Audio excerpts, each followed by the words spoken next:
doon lang sa loob ng diocese. Ito po, kahit saan po kami. And our community is focusing on two main goals. No? Ito yung evangelization at yung propagation. Marami po kasing community na nakapokus on evangelization, yung mga may prayer meeting. Pero ito, meron ganun po na ginagawa, formation building. And at the same time, meron din yung tinuturong devotion na kung saan nag-iikot po para maituro yung devotion to the Divine Mercy. Paano ba nag-umpisa? Sa ngayon po, meron na pong 27 chapters, ang Friends of the Divine Mercy. And meron na rin tayong mga na-activa na households. Meron din po kasi tayong maliit na image na umiikot sa bahay-bahay. So baka mamaya po, makatok bigla ang inyong mga tahanan dito sa lugar na ito. Yung po yung mga umiikot sa household. And meron din pong small business establishments and corporate po katulad po nito mga kusina na kung saan nilalagak din po natin yung imahe ng Divine Mercy. So, paano ba nag-umpisa yung gawain na ito? Ito po yung nag-umpisa ng si Jesus ay magpakita kay Santa Faustina at kausapin siya para sabihin ko sa kanya na speak to the whole world about my mercy. It is designed for end times. No? Kaya po ito nag-umpisa palaganapin yung devotion na ito. At sabi ni Jesus, sa devotion na ito,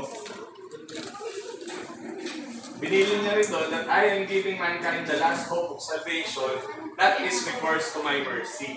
So yun po, ang binilin niya na itong gawain na to, palaganap na itong devotion na to upang mapaabot sa mga tao ang aking mabathalang gawa. Ito, sabi ko nga kanina, merong kinausap si Jesus, no? At yung kinausap ng tao na yon ay si Maria Faustina Kowalska. Isa siyang madre na nung bata pa lamang ay nakitaan na ng pagiging madasalin, pagiging sipag, pagmamahal sa Panginoon. No? At siya ay pinanganak noong October 25, 1995, pangatlo sa 10 kakapatid at grade 3 lamang ang natapos niya. But in February 22, 1931, nawala na yumao na si Santa Faustina, dito siya namatay. No? Pero sabi niya sa kanyang diary, o tala-arawan, sabi niya doon, nagpakita sa kanya si Jesus doon sa isang kumbento sa Vilnius, Poland. And October 5, 1938, yun yung namatay na siya dahil sa sakit na TB.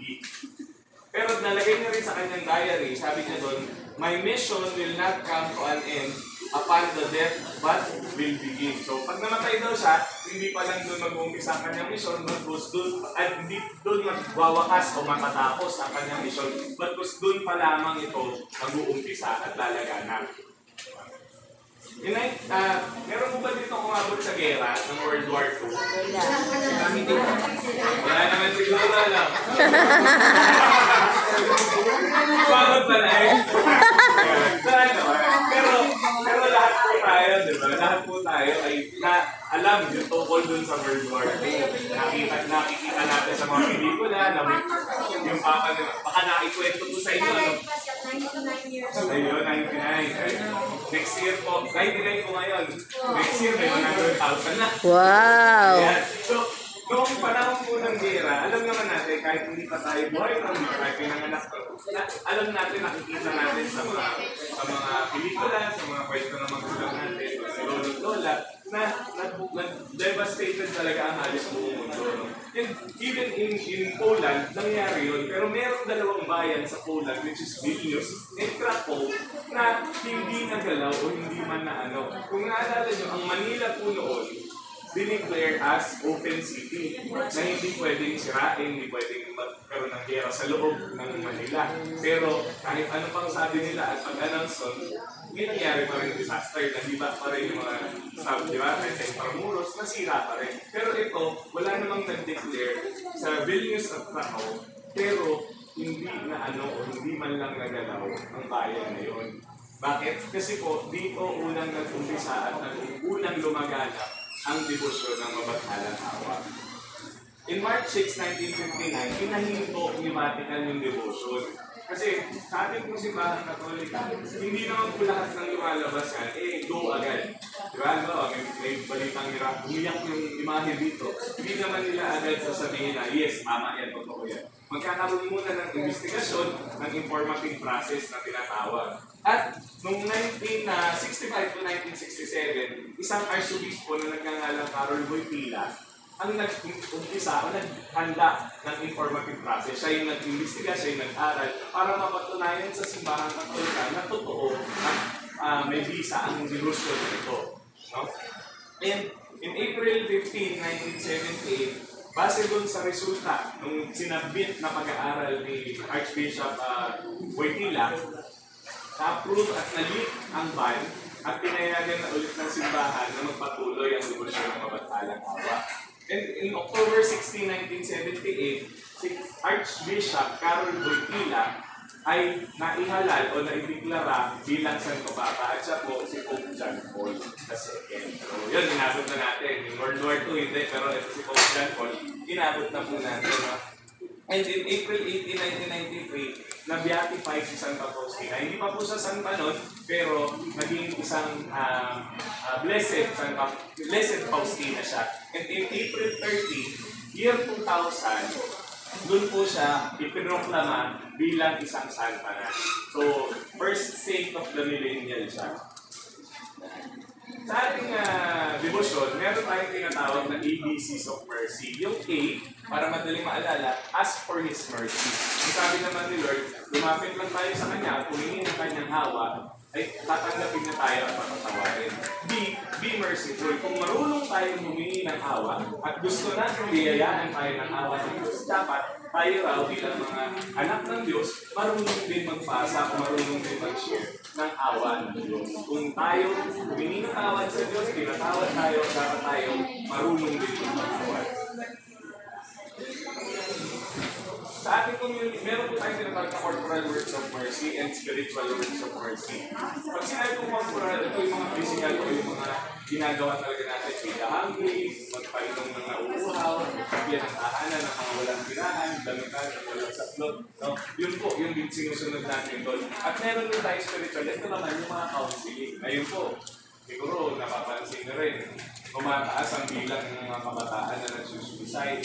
Humihina ang, sabi nga, may humihina ang loob, konting pagsuko, bumibitaw.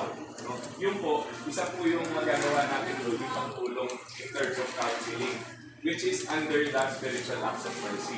Sa ating community po, ginagawa natin sa Spiritual Divine Mercy.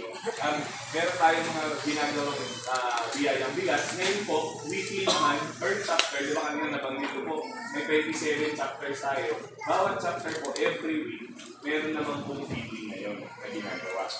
And spiritual works of mercy, meron po tayo every second Sunday na second Sunday, meron tayo race of mercy na tinatawag kung saan meron yung laying of hands para sa mga may sakit.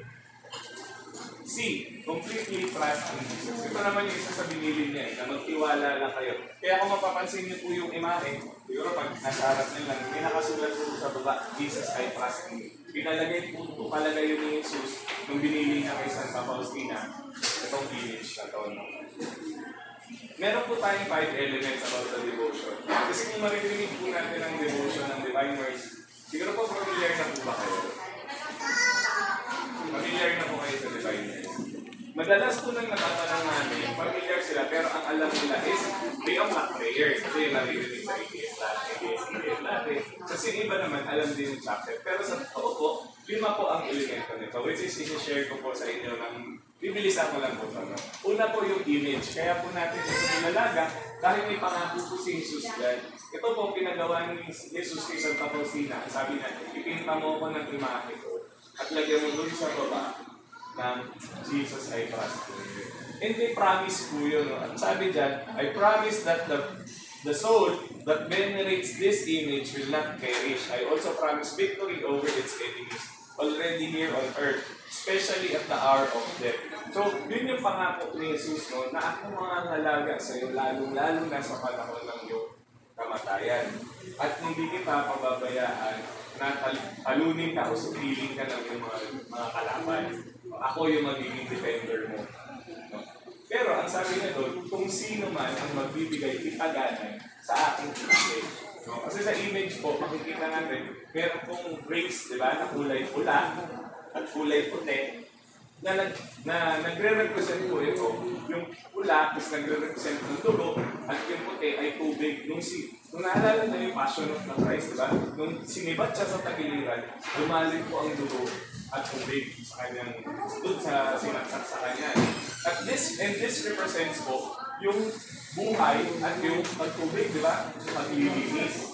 So, tinitingnan din natin ito sa mga sakramento ng simbahan na yung pula ay it represents the Eucharist or the blood and body and blood of Jesus Christ or yung pagtanggap ng komunyon.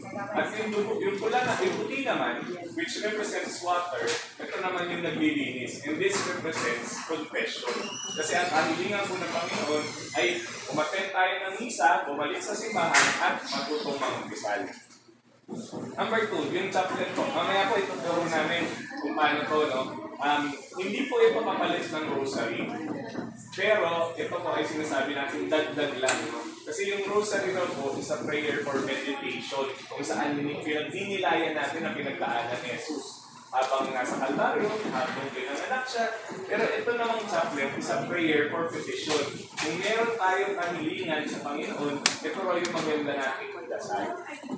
At ang promise kasi dyan ni Lord ay whoever will recite it, they will receive great mercy at the hour of death, even if their were a sinner most hardened. So kahit gaano para pabigat ang kasalanan natin, kahit gaano para tayo makasalanan, kapag tayo nagdasal ng chaplet at humingi ng tawad at nagbago, tayo raw ay bibigyan ng kapatawaran ng Panginoon. 3 o'clock prayer, ito po yung pamilya tayo, no? Sa TV, sa radyo, narinig natin. So malaking tulong yung ginawa ng mga stasyon ng radyo at ng TV dito. Ang pangako naman dito ay, in this hour, I will refuse nothing to the soul that makes a request of me in virtue of my passion. It was the hour of great mercy for the whole world.